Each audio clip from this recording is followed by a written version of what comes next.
The call came on a Tuesday morning while Jessica Martinez was scrubbing burnt grease off the diner's industrial grill. Her supervisor, Karen, held out the phone with an expression somewhere between pity and annoyance. "It's some lawyer. Make it quick." Jessica wiped her hands on her apron, leaving dark streaks across the faded blue fabric. Her daughter Lily was home sick with another ear infection they couldn't afford to treat properly. The electricity bill was 3 weeks overdue. And now a lawyer was calling. If you're enjoying this deep dive into the story, hit the subscribe button and let us know in the comments from where in the world you are watching from today, which could only mean more problems. "This is Jessica," she said, tucking the phone between her shoulder and ear while continuing to scrub.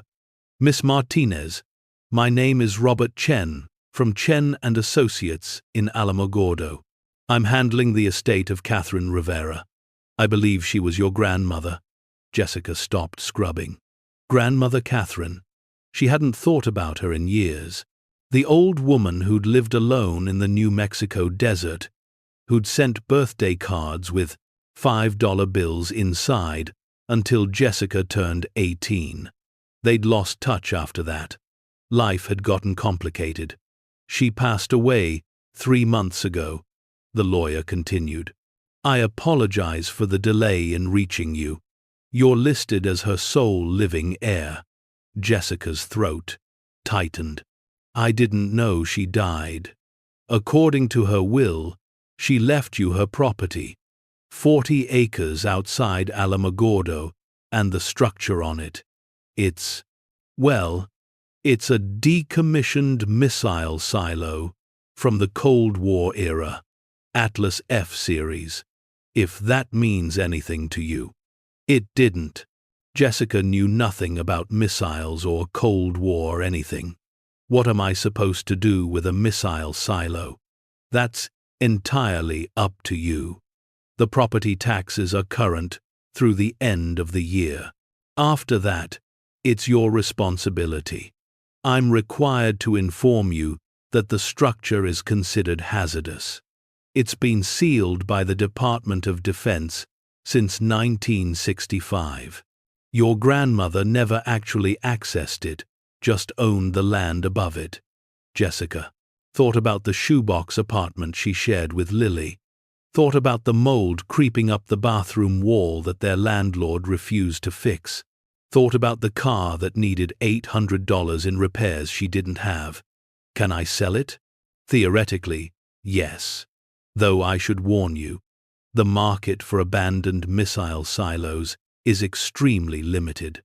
Your grandmother tried several times over the years. No buyers." "Of course not." Jessica thanked him, got the details for picking up the deed, and hung up. Karen was already giving her the look that said break time was over. That night, after Lily was asleep, coughing occasionally, in the small bedroom they shared, Jessica searched online for Atlas F missile silo. The images that came up were intimidating.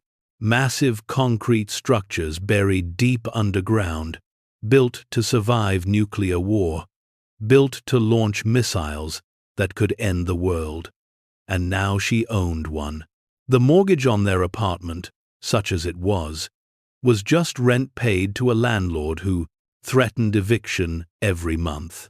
But property, actual property, that was something. Even if it was worthless, radioactive, hazardous property. Jessica looked at Lily's medical bills, stacked on their tiny kitchen counter. $3,400 for the last emergency room visit. The collection agency called twice a day now. Maybe, she thought, maybe there was something there. Scrap metal, copper wiring, something she could salvage and sell. It was a desperate thought, but desperation had become her constant companion. 3 days later, on her only day off, Jessica drove to Alamogordo, with Lily bouncing in the passenger seat of their 998 Honda that burned oil and made a grinding sound that grew worse each month. The drive took 6 hours from Las Cruces, through desert that seemed to stretch forever, under a sky so blue it hurt to look at.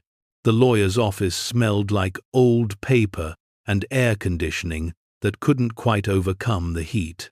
Mr. Chen was younger than she'd expected, maybe 40, with kind eyes behind wire-rimmed glasses.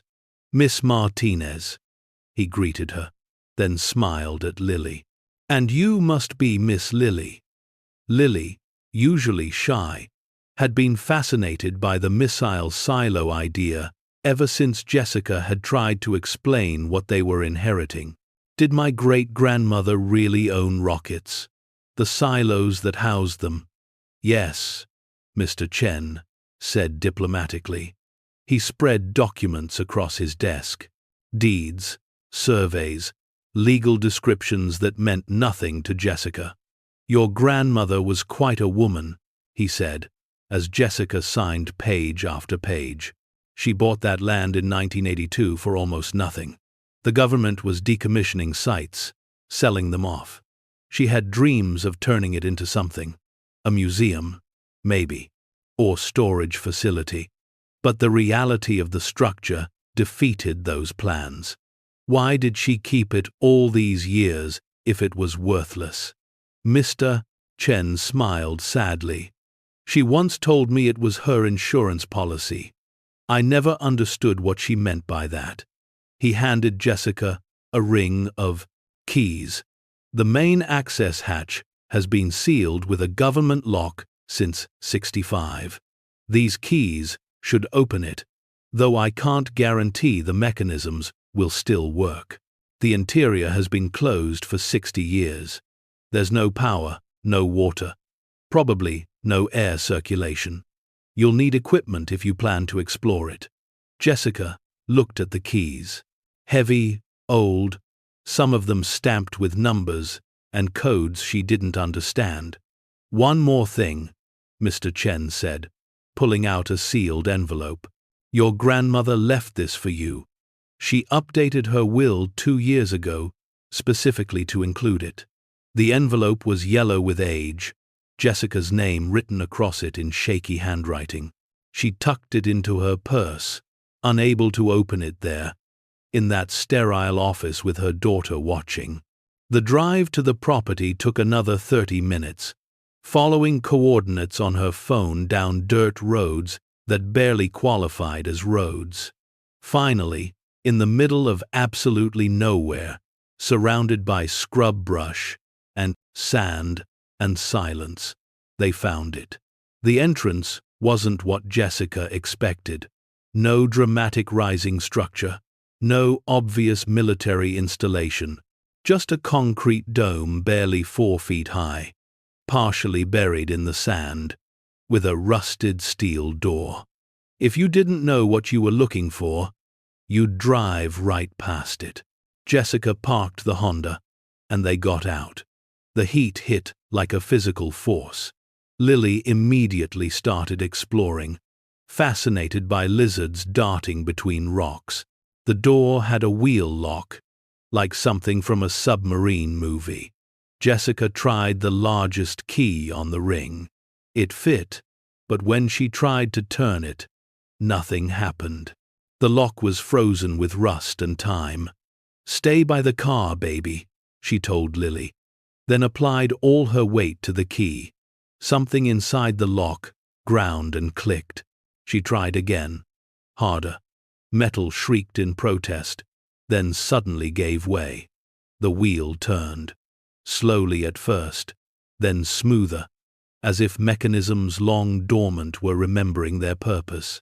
After 3 full rotations, something inside the door clanked heavily. Jessica pulled. The door didn't budge. She pulled harder, using her legs, her back, every bit of strength, from 10-hour shifts at the diner. The door shifted. A gap appeared, and with it came a rush of air that hadn't moved in 6 decades. If you find this story engaging, Please take a moment to subscribe and enable notifications. It helps us continue producing in-depth content like this.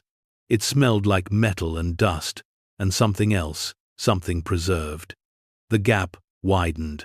The door swung open, revealing darkness and a ladder descending into nothing. "Mom, what's down there?" Lily had crept closer despite being told to stay by the car. "I don't know, baby." Jessica pulled out her phone, turned on the flashlight. The ladder went down at least 20 feet, maybe more. The metal rungs looked solid enough, but that didn't mean anything.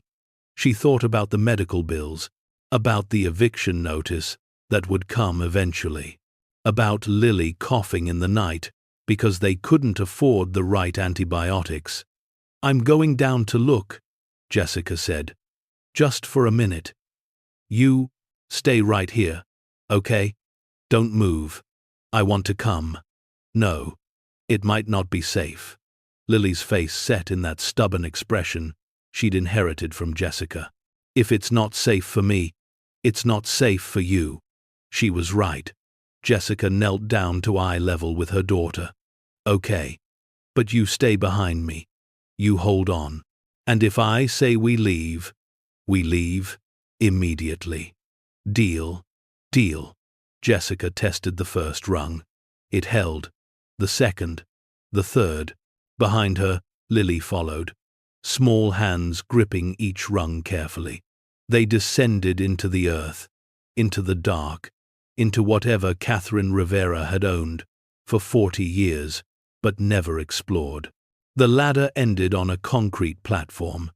Jessica swept her phone's light around, revealing a corridor that stretched into darkness.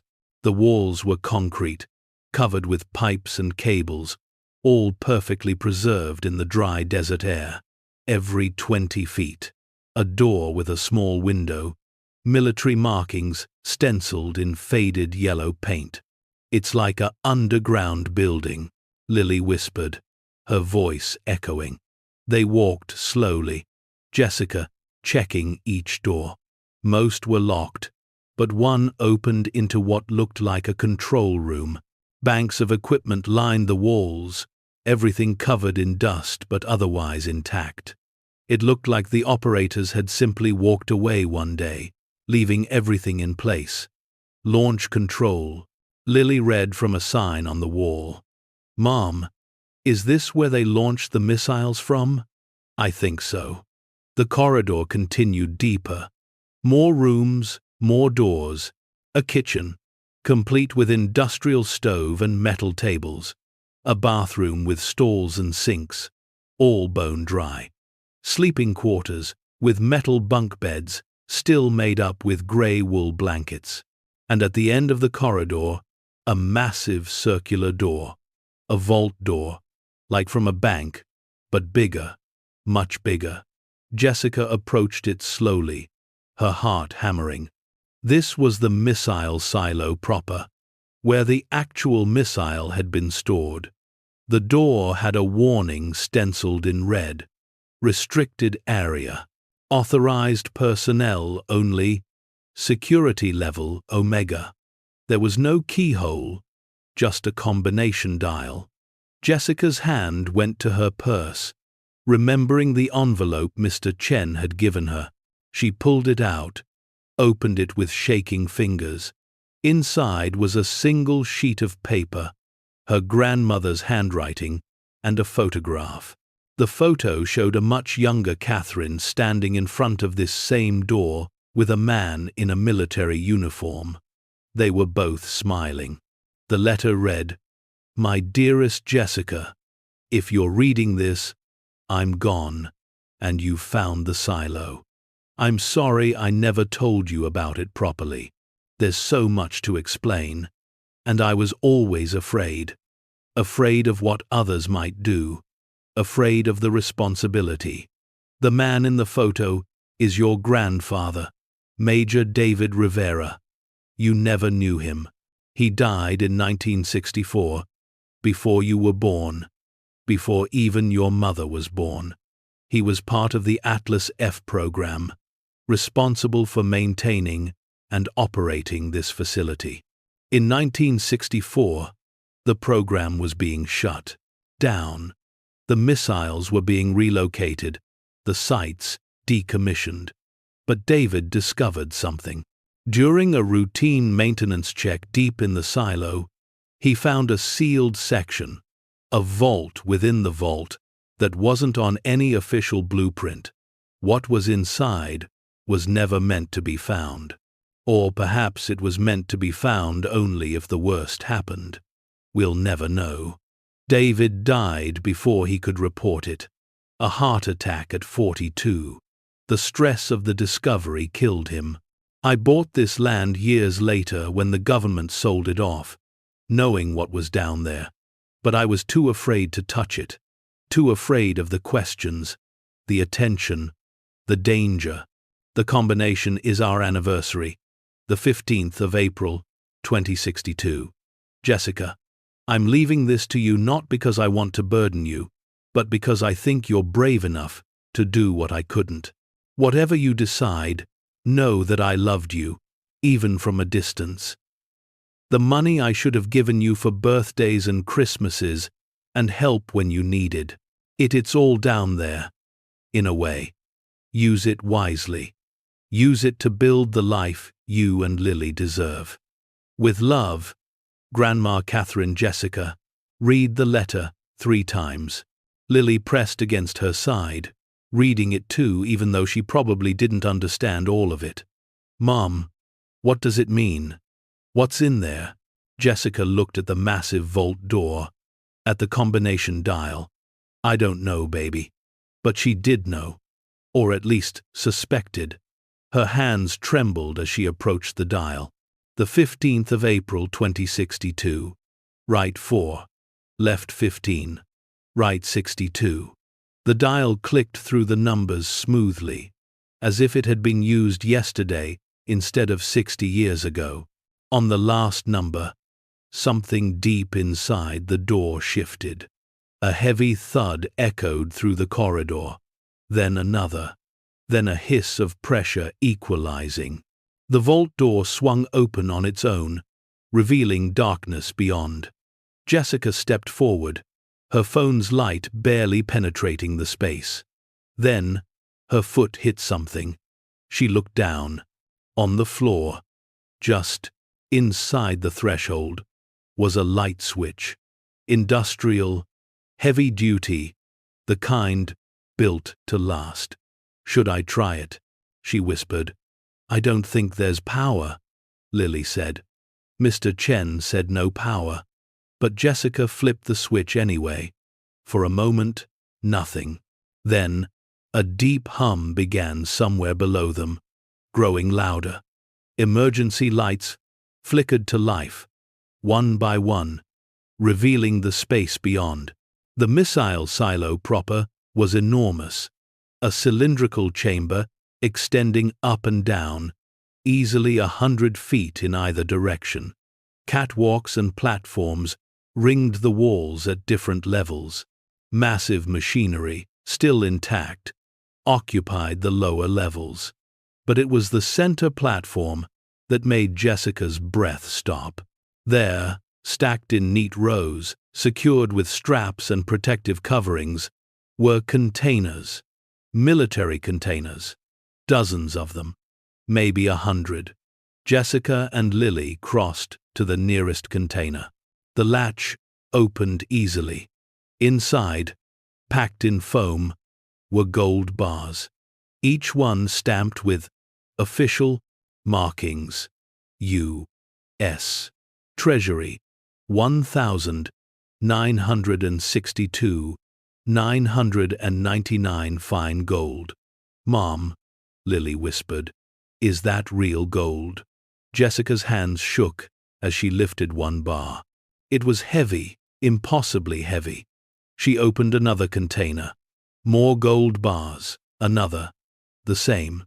A clipboard hung on the wall, protected in a plastic sleeve. Jessica pulled it down, her eyes scanning the inventory list typed on yellowed paper. Site Tango 7, Emergency Reserve Storage. Classified. Eyes. Only authorized by presidential order. January 1962. Contents. Gold bullion. 15,000. Troy ounces. 1,200 bars. Platinum bars. 5,000 Troy ounces. 400 bars. Silver bars. 50,000 Troy ounces. 2,500 bars. Emergency currency. Various denominations. $10 million. Strategic diamonds. Industrial and gem grade. 500 carats. Classified documents. Do not open. 3 sealed cases. Total estimated value $1,962. $78 million. Total estimated current value. Space left blank. Purpose. Emergency reserve for post-nuclear continuity of government operations. To be accessed only under presidential authorization following confirmed nuclear attack on CONUS. Site sealed. March 1964. Site decommissioned. August 1965. Official status. Lost in decommissioning. Process. Jessica read the last line 3 times. Lost in decommissioning process. Not destroyed. Not relocated. Lost. Someone had written this off, buried the paperwork, and forgotten about it. Or pretended to forget. Her phone's calculator couldn't even handle the numbers. At current gold prices, just the gold alone was worth over $27 million. The platinum, another $5 million. The silver, $1.2 million. The diamonds, impossible to estimate. And the currency, if it was still negotiable. Jessica sat down hard on the metal platform, her legs giving out. Lily crouched beside her, eyes wide. "Mom, are we rich?" I don't know. Maybe. I don't know if we can keep it. I don't know if it's legal. I don't know." Her phone buzzed. A text from their landlord. Rent 4 days late. Pay by Friday or eviction notice filed. Jessica looked at the text. Then at the gold bars surrounding them. Then at her daughter's hopeful face. "Baby, we need to be very, very careful about this. Do you understand? We can't tell anyone yet. Not until I figure out what to do." But even as she said it, she heard something above them. Footsteps. Heavy footsteps. Multiple people, moving through the corridor they'd just walked down. A voice echoed down. "Miss Martinez? Jessica Martinez? This is Federal Agent Tom Brennan, Department of Defense. We need you to come up slowly with your hands visible. We're not here to hurt you, but we need to discuss what you found." Jessica's blood went cold.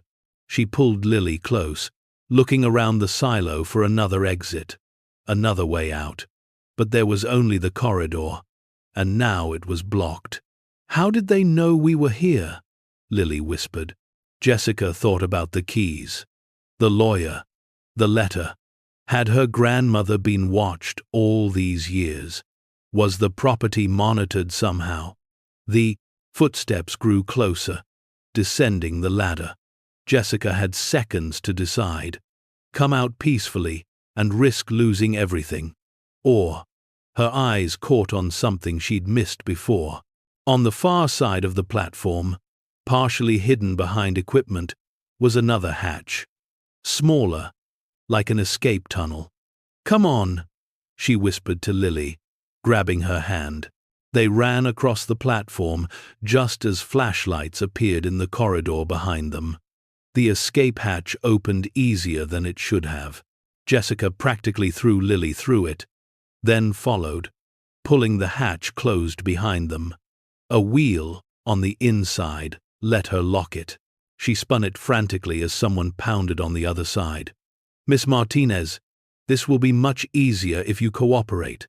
They were in a tunnel, narrow and low, forcing them to crawl. Emergency lights, triggered by their movement, flickered on ahead of them. The tunnel sloped upward, going on forever. Lily was crying now, scared and confused. Jessica kept one hand on her daughter's back, pushing her forward. "Keep going, baby. Almost there." The tunnel ended at another hatch, this one leading to a small concrete room barely 10 feet square. It was empty except for a metal box bolted to the wall. The box had a handwritten label: "Emergency. Use only. Property of C. Rivera." Jessica pried it open. Inside was an old cell phone, surprisingly modern, probably added in the last decade, a charger, and a business card for a lawyer in Santa Fe, with a handwritten note: "If anyone follows you or threatens you, call this number immediately. Tell them Site Tango 7. They'll understand. Catherine." There was also a hand-drawn map showing the tunnel system. They were in an auxiliary exit, about a quarter-mile from the main entrance, hidden in a cluster of rocks. Jessica powered on the phone. It still had charge. She called the number. A woman answered on the first ring. "Chen Associates. How can I help you?" "My name is Jessica Martinez. My grandmother was Catherine Rivera. She told me to call about Site Tango 7. A pause. Then, "Where are you right now?" "In some kind of escape tunnel. There are federal agents at the main entrance. Are you safe?" "For now. Don't move. Don't talk to anyone. I'm making calls right now. You own that property. They have no legal right to enter without a warrant or your permission. Did you give permission?" "No." "Good. Stay where you are. I'll have someone there within 2 hours with legal documentation and a witness. If anyone approaches you, record everything. Do you understand?" "Yes, Miss Martinez." Your grandmother prepared for this day. She knew eventually someone would come. You're not alone in this. The call ended. Jessica looked at Lily, who had stopped crying, but still looked terrified. "We're okay, baby. Grandma Catherine, she left us help. We just have to wait." They waited in that small concrete room, listening to sounds above them. The muffled shouting, the vehicles arriving. Jessica recorded everything on the phone, just as the lawyer had instructed. True to her word, exactly 90 minutes later, a woman's voice called down through a ventilation shaft. "Jessica Martinez. My name is Maria Esperanza. I'm your attorney now. I have Sheriff Orozco with me as a witness. You can come out safely." Jessica climbed out cautiously, Lily behind her, emerging from the rocks to find not just a lawyer and a sheriff, but also news crews. 3 of them, cameras already rolling. "What did you do?" Jessica asked Maria Esperanza, a woman in her 60s with steel-gray hair and eyes that had seen everything. "Your grandmother planned for this," Maria said quietly. "The moment you called, I activated the protocol she established. Press coverage, multiple law enforcement jurisdictions, and most importantly, I filed your claim with the state and federal courts simultaneously." Federal Agent Brennan stood near the main entrance, looking furious. His team of 6 agents was being held back by the sheriff's deputies. Maria walked over to him, Jessica following nervously. "Agent Brennan, my client has committed no crime. She owns this property legally and was exploring her own land when you trespassed without a warrant. That facility contains classified government property, Brennan shot back, which was officially declared lost in 1965. The decommissioning reports list all assets as unrecoverable and written off. Would you like me to cite the specific federal statute that covers abandoned government property on private land? Or shall we discuss it in front of the cameras? Brennan's jaw worked. This isn't over. Oh, I suspect it's just beginning, Maria said, but it will proceed through proper legal channels. My client has nothing to hide. She found something that was lost on her own property. Anything else is between your agency and whoever lost track of $289 million in precious metals. The number, said out loud, on camera, caused a stir among the pretended reporters. Jessica watched phones come out, people typing frantically. By sunset, the story was everywhere. Single mother discovers $289 million in Cold War bunker. Lost nuclear site gold found on New Mexico ranch. Government can't explain missing millions.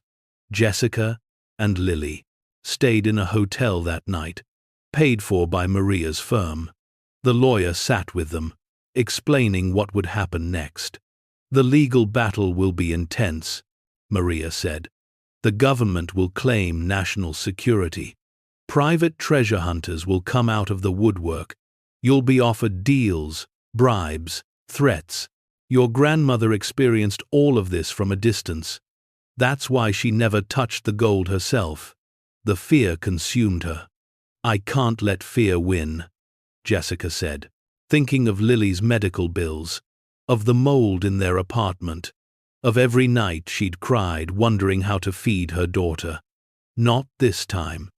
Good, Maria said, because we're going to fight, and we're going to win. But you need to understand what winning means. It means exposure. It means scrutiny. Your life will never be private again. Jessica looked at Lily, asleep on the hotel bed, finally safe and warm. My life wasn't working anyway. Maybe it's time for a new one. The legal battle lasted 8 months. In that time, Jessica became famous, in a way she never wanted. The struggling diner waitress who'd inherited a missile silo, the single mother fighting the federal government, the underdog in a story that captured national attention. People took sides. Some said the gold belonged to the government, that Jessica was stealing from taxpayers. Others said it was abandoned property, that finders keepers was the law. Still, others called for the gold to be donated to charity, to schools, to various causes.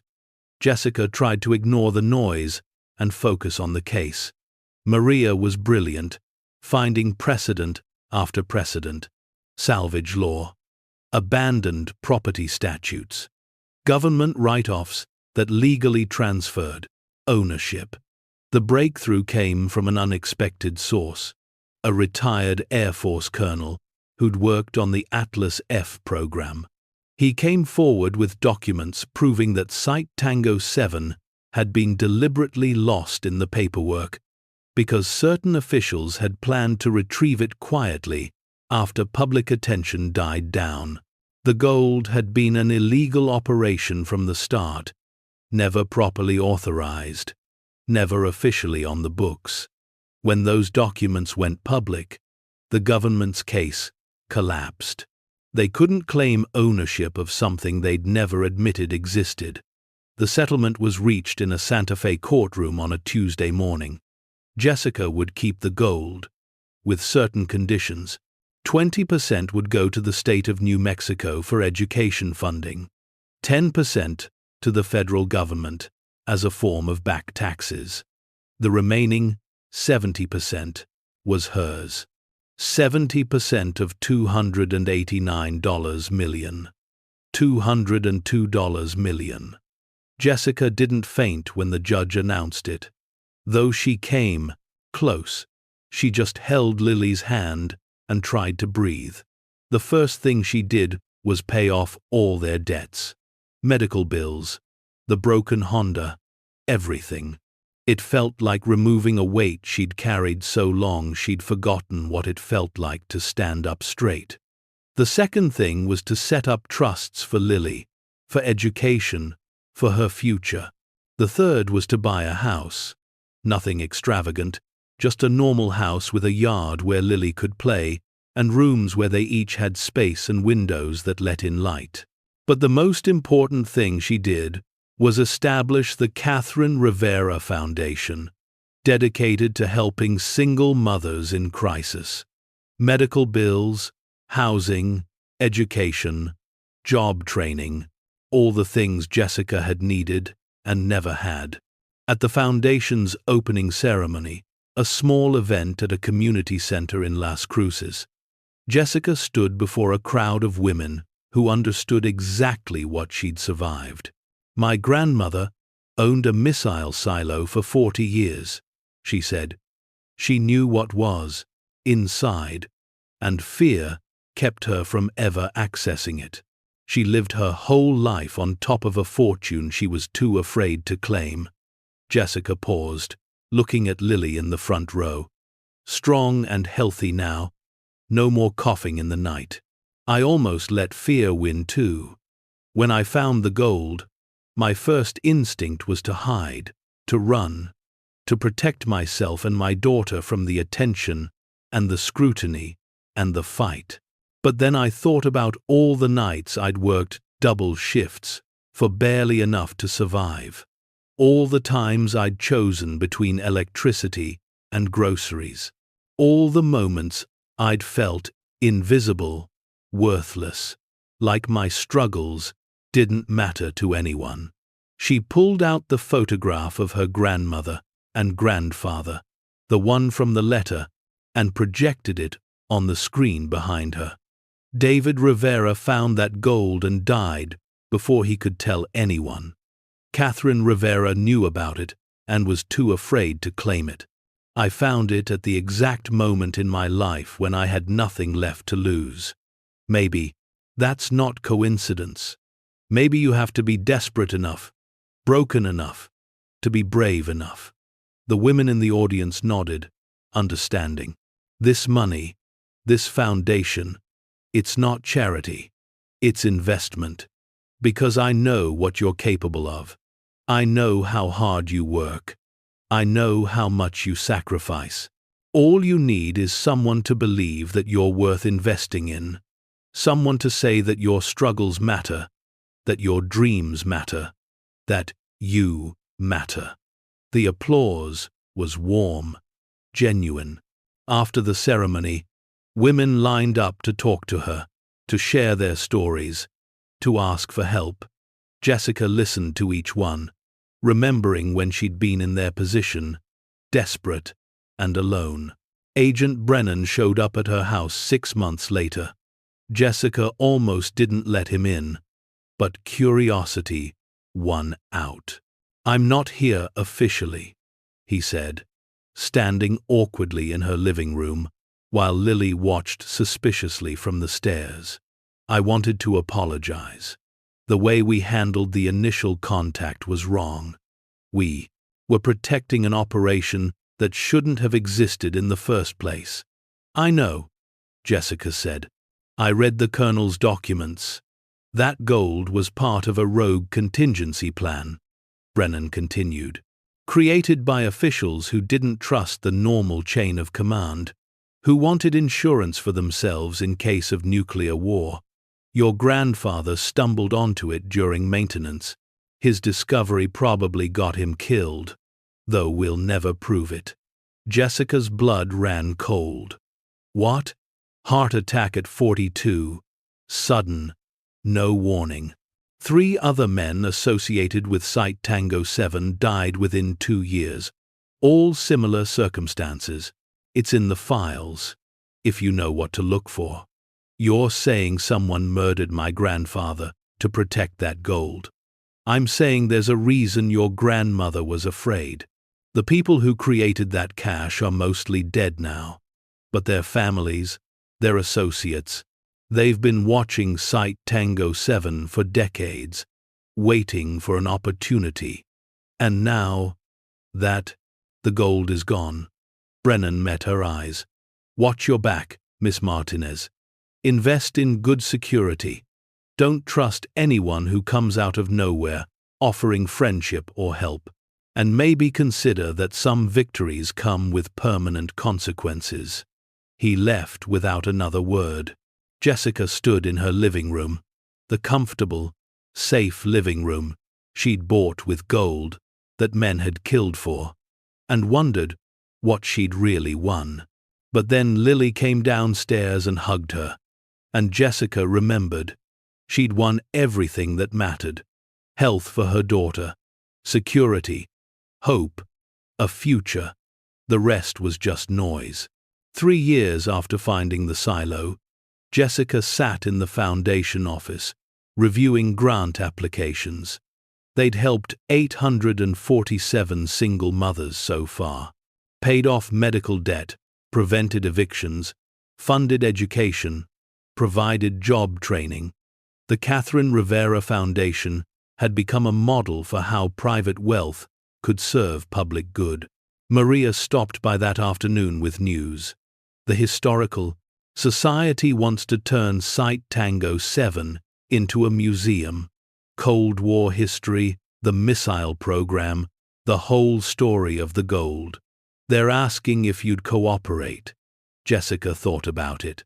Only if we tell the whole truth.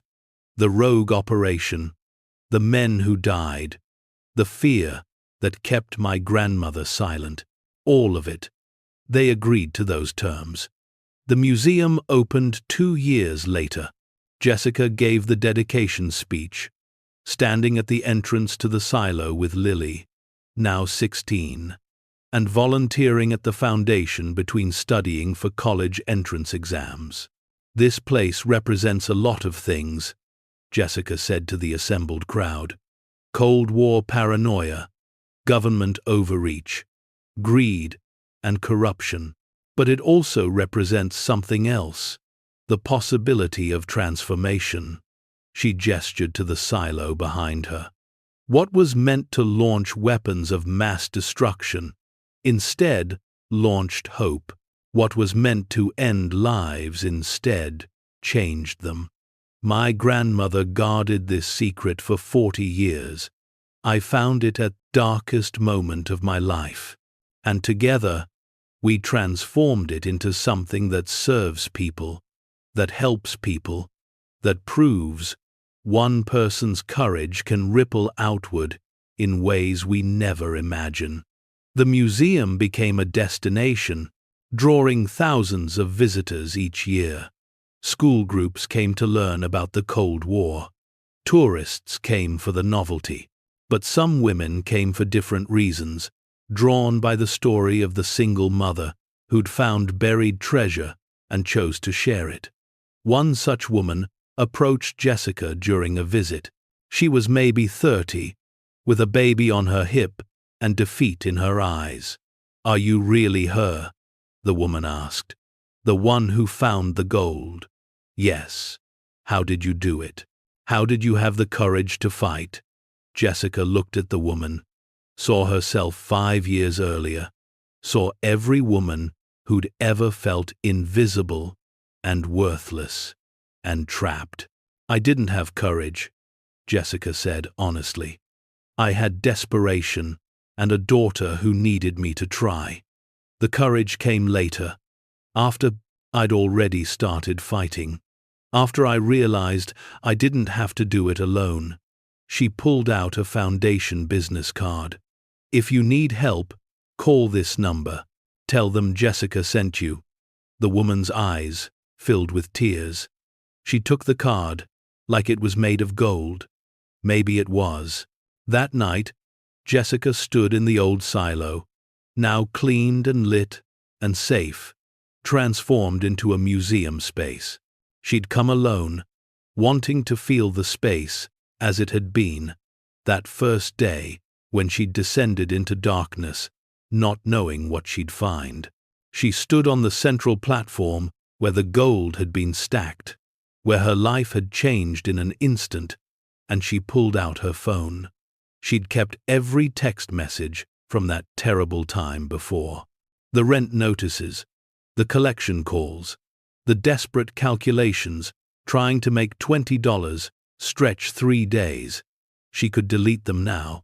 They were just painful memories, but she kept them as a reminder, not of suffering, but of the strength it had taken to survive each day, of the woman she'd been, who'd done the best she could with impossible circumstances. "Thank you," she whispered to that earlier version of herself. "You got us here." Jessica walked through the museum, past the displays about the Cold War and the missile program, past the section about her grandmother and grandfather, past the photographs of her own legal battle.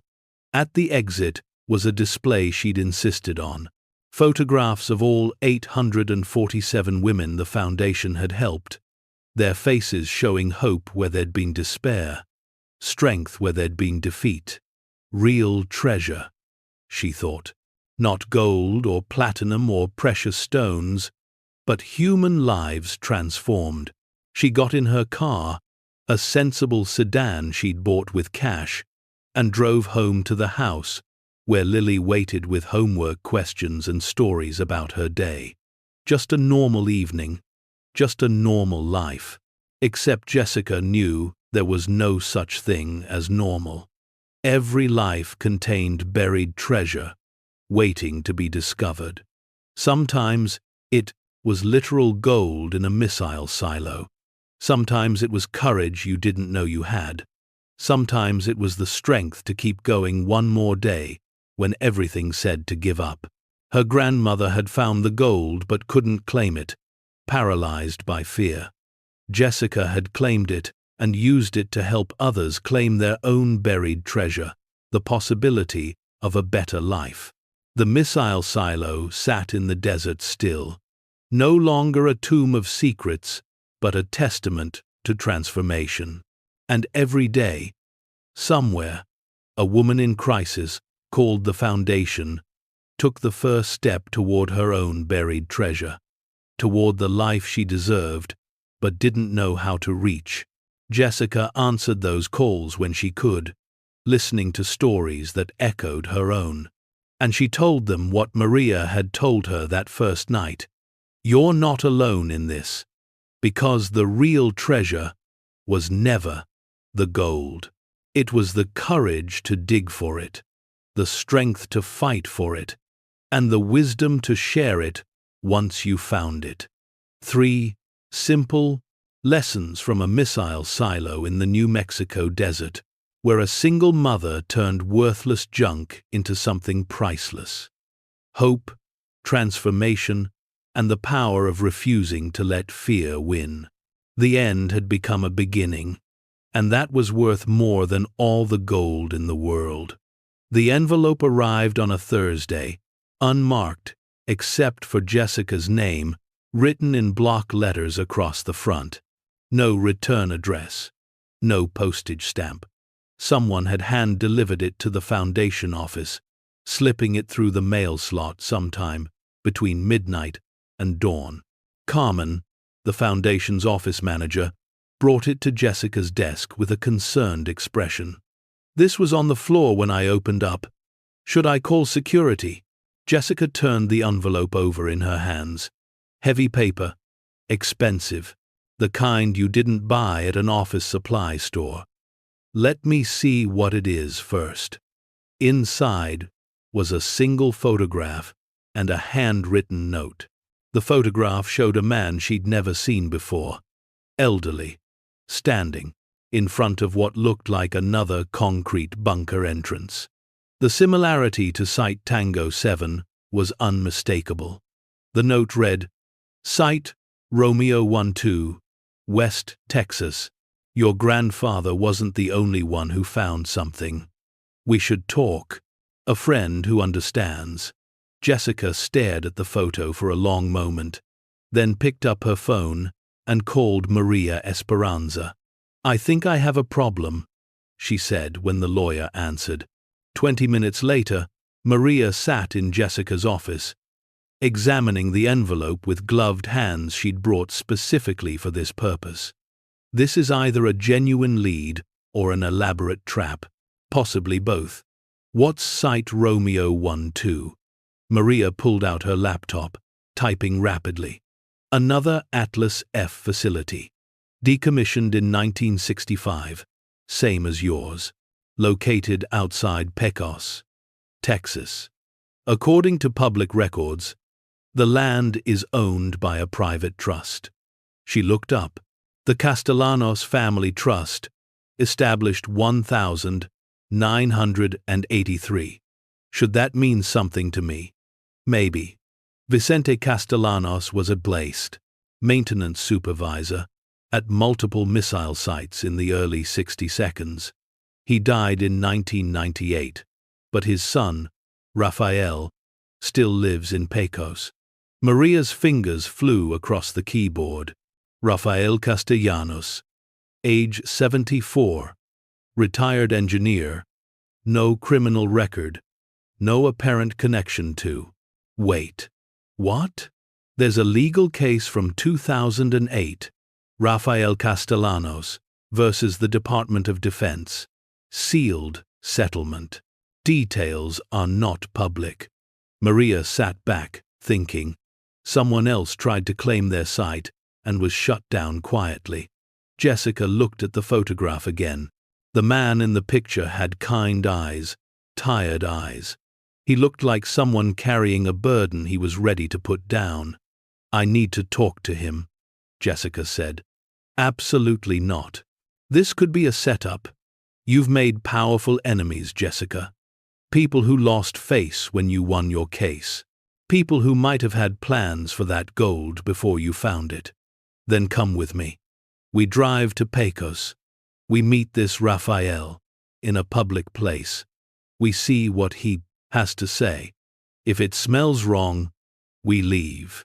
Maria studied her client, seeing the determination that had carried Jessica through 8 months of legal warfare.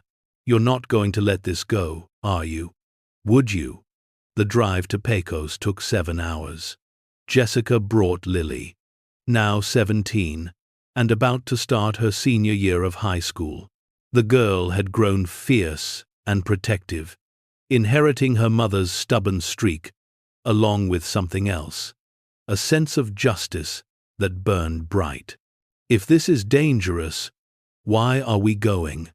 Lily asked from the back seat. Because someone reached out for help, Jessica said. And I remember what it felt like when no one helped us. They met Rafael Castellanos at a diner called Maria's Place, right on Main Street, where anyone passing by could see them through the large windows. He was waiting in a corner booth, the same man from the photograph, though older now, more fragile. He stood when they approached, his hands shaking slightly. Miss Martinez, thank you for coming. I wasn't sure you would. Jessica slid into the booth, across from him. Maria beside her, Lily staying close. Your note said, you understand. What do you understand? Raphael's eyes filled with tears. What it's like to find something that should stay buried. What it's like to know the truth and be too afraid to speak it. What it's like to watch your whole life pass by while sitting on a secret that eats you alive. He pulled out a worn leather journal, similar to the one Jessica's grandmother had left. My father was Vicente Castellanos. He worked at 7 different missile sites. Tango 7 was one of them. So was Romeo 12, where we live. Jessica's pulse quickened. He knew about the gold. He helped hide it. Not willingly, but he knew. The day your grandfather died, my father was there. He saw what David Rivera had found, and he saw the men who came after. Military police, they said, but my father knew better. No insignia, no paperwork, no proper procedure. Raphael's hands trembled as he opened the journal. My father kept records. He documented everything he saw at all 7 sites. When he died, he left me this journal and a warning: never open Romeo 1-2. Never look inside. The men who created those caches were still alive, still watching. But you opened it anyway, Maria said quietly. 20 years ago, I couldn't help myself. The curiosity, the weight of the secret, it was killing me, just like it had killed my father. Raphael's voice broke. There was gold there too. Different amounts, different configuration, but the same operation. Site Romeo 1-2 was another emergency reserve, another illegal cache. Jessica leaned forward. What did you do? I tried to claim it legally. Hired lawyers, filed paperwork, did everything right. Within a week, I had visits from federal agents. Then my wife started receiving threats. My daughter, she was 16, had a car accident that wasn't an accident. She survived, but the message was clear. So you took a settlement, Maria said. Raphael nodded miserably. $5 million and an ironclad NDA. I had to sign over the property, agree never to speak about what I'd found, and disappear into silence.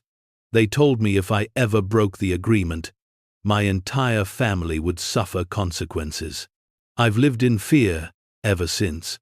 Then why contact me now? Jessica asked. Why risk everything? Because you won. Raphael's eyes shone with something between hope and desperation. You fought them and won. You proved it could be done. And because he pulled out another photograph. This one recent. It showed heavy construction equipment surrounding the entrance to Site Romeo 1-2. They're excavating it. After 20 years of sitting on that property, suddenly there's activity. My daughter still lives in Pecos. She has 3 children now, my grandchildren. If they're moving gold, if there's any connection traced back to me, if they think I might talk. Maria examined the photograph. When was this? Taken 4 days ago. The construction crews came in the middle of the night. No permits filed with the county, no public notices. Just suddenly there, digging. Jessica felt cold. You think they're cleaning house, removing evidence of all the sites now that one has been exposed? I think they're panicking, Raphael said. Your victory scared them. It proved these caches could be claimed legally. So they're racing to recover everything before anyone else finds it. How many sites are there? Maria asked. Raphael opened his father's journal to a page marked with a faded ribbon. Written in cramped handwriting were coordinates and site names. Tango 7, New Mexico. Romeo 1-2, Texas. Sierra 8, Arizona. Delta 4, Nevada. Charlie 1-5, Colorado. Alpha 9, Utah. Bravo 6, Kansas. 7 sites. 7 emergency caches, hidden 60 years ago. My father believed there were more, Raphael said. But these are the only ones he personally worked on. If each one contains even half what was in Tango 7, we're talking over $1 billion, Maria finished, her voice stunned. Jessica stared at the list, her mind racing. If they're excavating Romeo 1-2, they'll move to the others. How many people know about them? The families of the men who created the operation. Maybe some government officials with deep enough clearance to access sealed files. Not many, but enough to mobilize resources. What do you want from me? Jessica asked Raphael directly. I want to stop living in fear. I want my daughter and grandchildren to be safe. And I want the truth to come out. His voice strengthened. I have my father's complete records. Names, dates, details of the operation. Everything needed to prove this was a criminal conspiracy, not a legitimate government program. That information would destroy powerful families, Maria said. People with the resources to fight back hard. I know. That's why I need Jessica. You've already proven you can win against them. You have public support, media attention, legal precedent. If we expose all 7 sites simultaneously, they can't suppress it. The story becomes too big to bury. Lily spoke up from beside her mother. But won't that put us in danger too? Raphael met the teenager's eyes sadly. You're already in danger, Miss Lily. The moment your mother found that gold, she became a threat to people who've been protecting these secrets for 6 decades. The only safety now is in exposure, in making the truth so public that they can't act against you without confirming everything. Jessica thought about Agent Brennan's warning 3 years ago. Watch your back. The people who created that cache are mostly dead now, but their families, their associates, they've been watching. She thought about the women who called the foundation every day, desperate for help, trapped by circumstances beyond their control. She'd found a way out of that trap through buried treasure.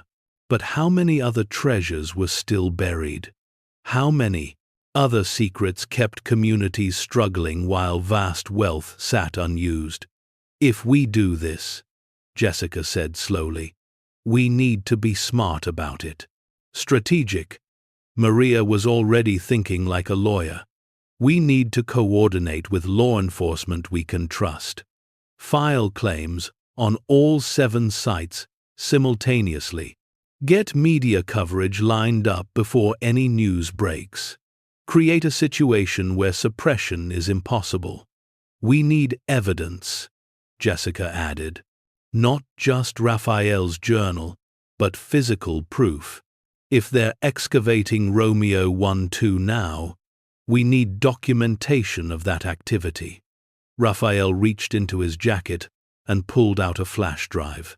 My son-in-law is a drone operator. He's been flying over the site daily, recording everything. It's all here, along with scanned copies of my father's entire journal. Jessica took the flash drive, feeling its weight. Such a small thing to contain so much explosive information. There's one more thing, Raphael said. My father's records include names.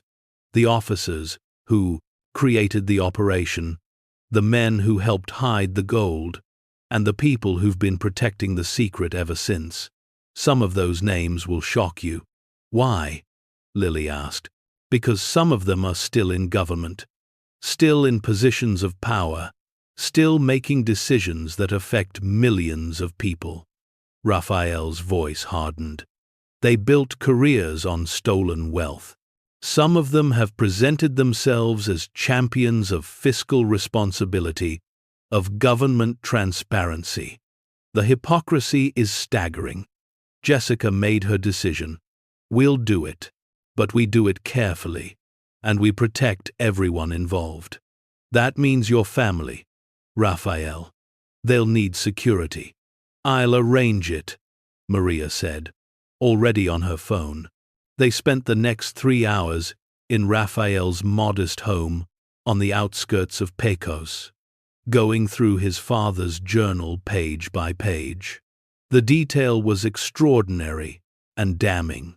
Vicente Castellanos had documented not just the locations and contents of the caches, but the entire operation. It had started in 1961, in the paranoid early days of the Cold War.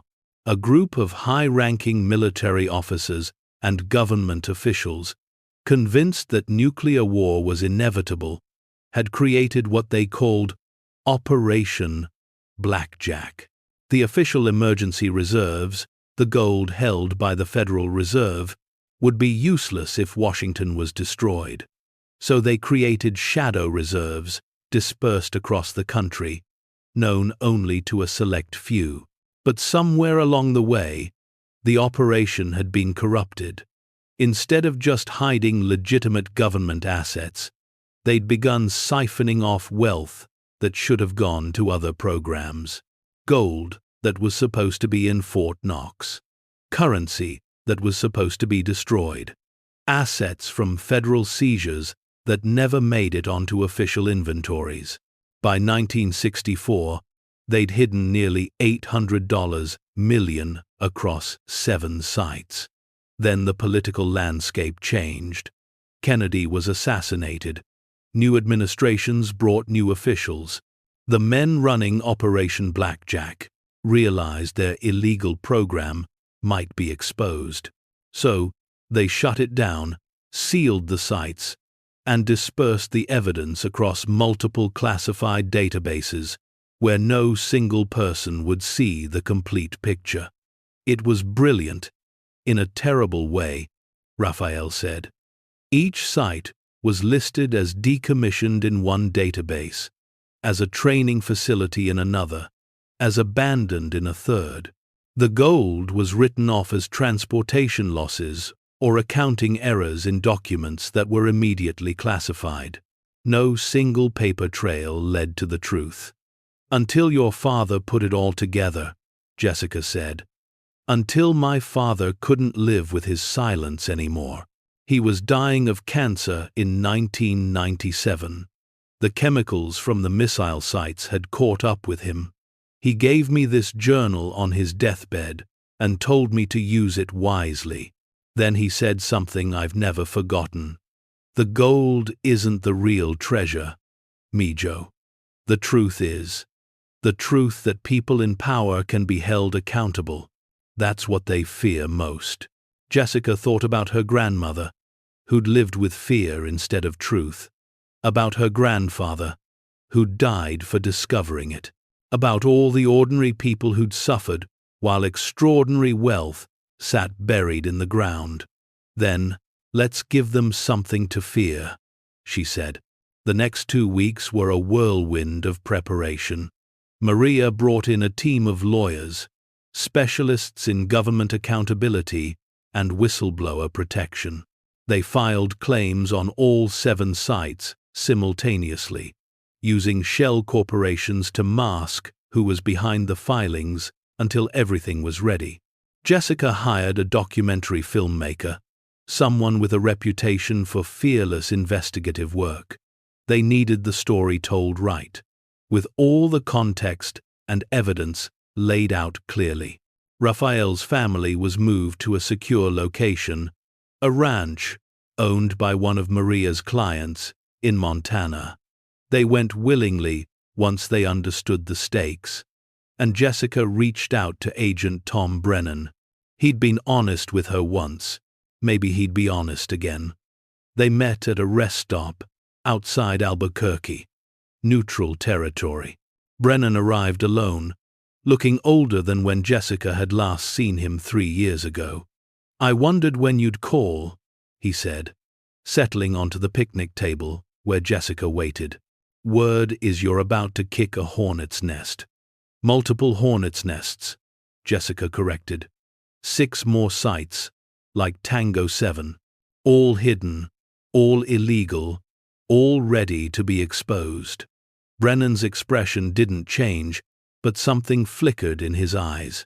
You have proof? Jessica slid a folder across the table. Inside were copies of Vicente Castellanos's most damning pages, along with the drone footage of Romeo 1-2's excavation.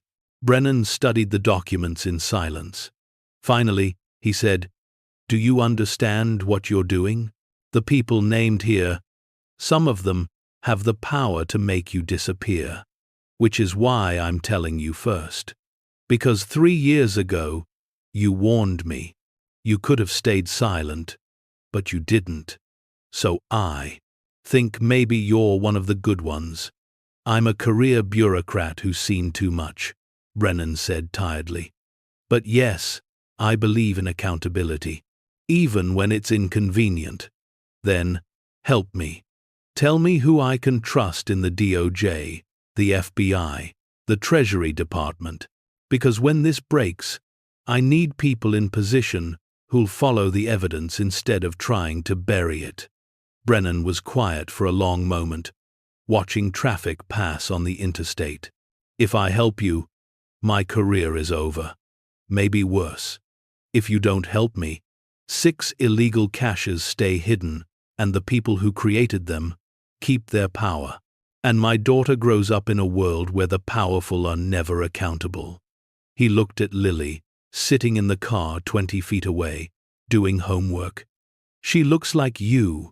Same stubborn chin. She's braver than I was at her age, because she's never had to live with the fear I did. I want her to keep that.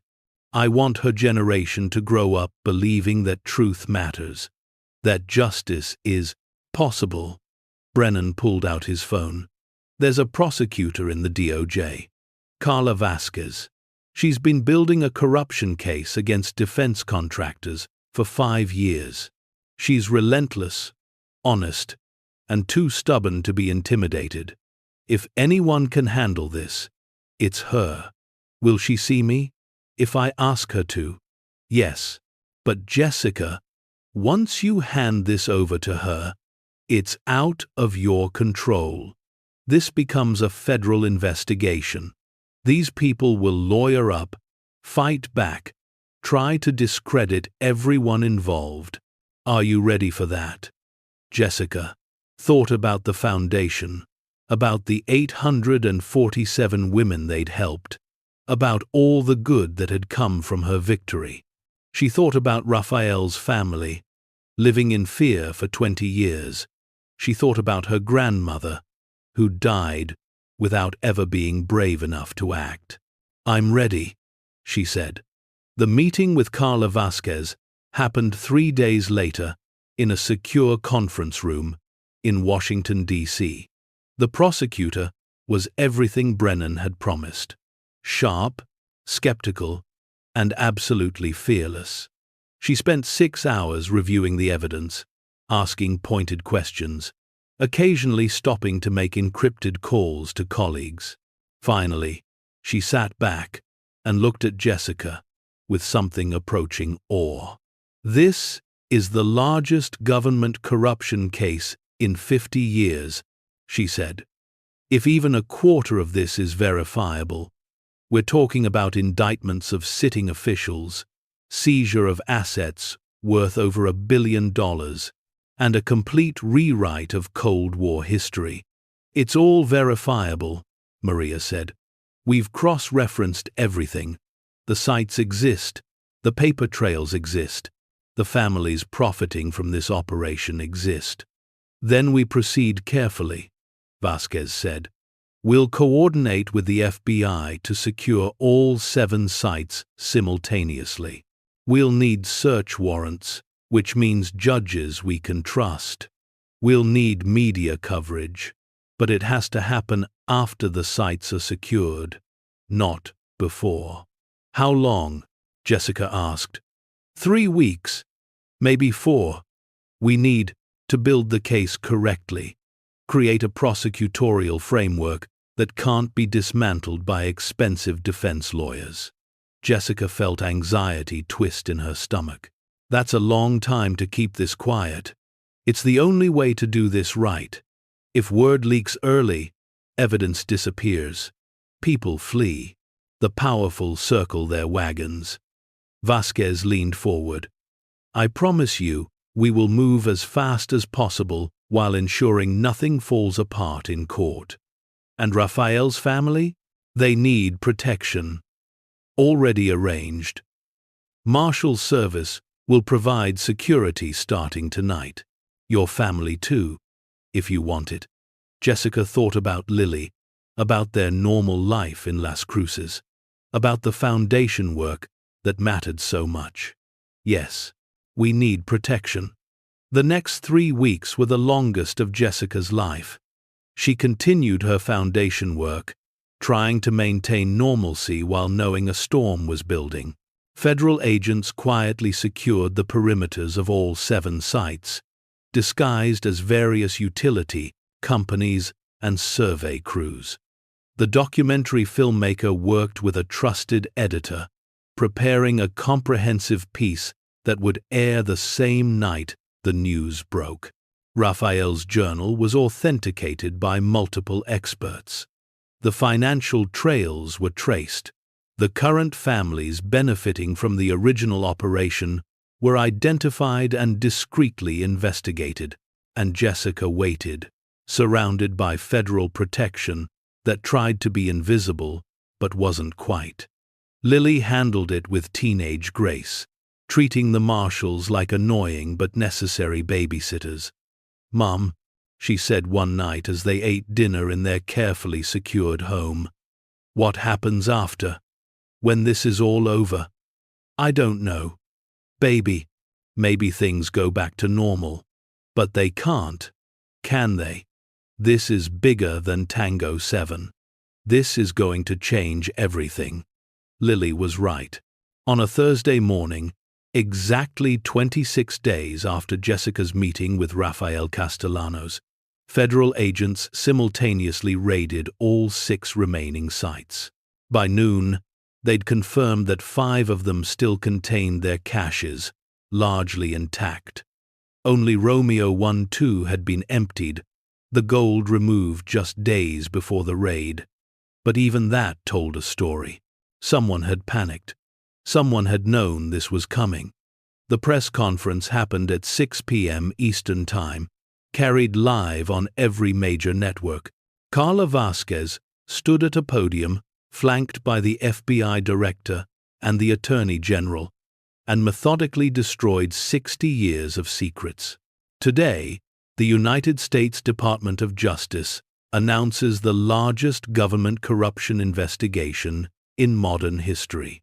Operation Blackjack was an illegal program created in the early 1960s by government and military officials who diverted nearly $800 million in federal assets to unauthorized locations across the American Southwest. She detailed the 7 sites, the amounts found, the paper trails uncovered.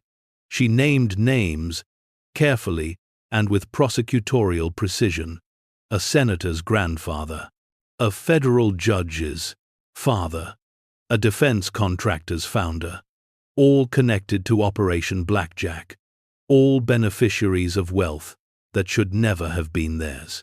These revelations were made possible by the courage of ordinary citizens who came forward with evidence despite significant personal risk. This investigation is ongoing. We expect multiple indictments in the coming weeks. No one, regardless of position or power, is above the law. As Vasquez spoke, the documentary aired on a major streaming platform. 2 hours of meticulously researched journalism, featuring interviews with Raphael, with Jessica, with historians and financial experts. The story of how Cold War paranoia had enabled corruption on a massive scale. The reaction was immediate and explosive. Social media erupted. News outlets scrambled to follow up. By midnight, 3 officials named in the investigation had resigned. By morning, protesters gathered outside federal courthouses, demanding accountability. Jessica watched it all from her living room, Lily beside her. Both of them, stunned by the magnitude of what they'd unleashed. Her phone rang.